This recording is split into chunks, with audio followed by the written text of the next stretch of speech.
Good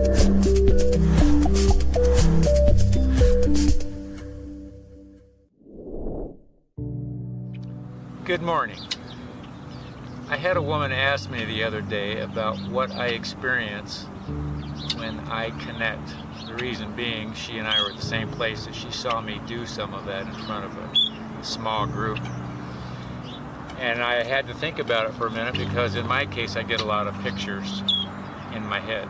But I also get the feelings that come in with emotions related to other people when I get their information. And I also just get this knowing, which they call cognizance, period. When this stuff happens, if you're tuned into chick flicks, the emotions and the experiences that come through are almost like that. To me, it's very engaging, and it captures my attention, and I want more. It's a fix for me.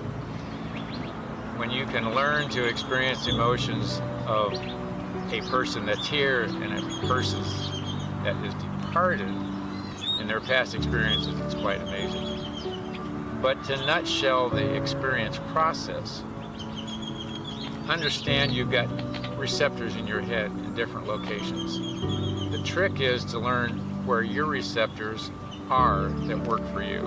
In my case, I sense things on my right side. When I'm thinking, I tend to feel that more activity is going in on my left side. When I'm driving in traffic, a lot of times when I've stopped at a light, because I'm engaged with the car and the traffic and the concentration needed there, it's pulling energy away from my left side, leaves the right brain a lot more open to receiving. I don't recommend driving down the road with your eyes closed while you're trying to connect with the spirits or the universe or the higher source you're after. Wait till you're at a stoplight or pull over.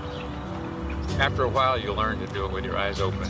The amazing thing is, when you ask a question, sometimes you'll get the answer before you finish asking what you're asking. I've had that happen. And I've talked to other people that have noted the same thing. Everybody on the planet that I've talked to, whether they're aware of it or not, have had some encounter with, I don't want to say ghosts or ghost stories, but it's that energy around you that's watching out for you. It's a traffic accident, near mishap. It's a caution when you're engaging with another person, possibly a warning about a relationship.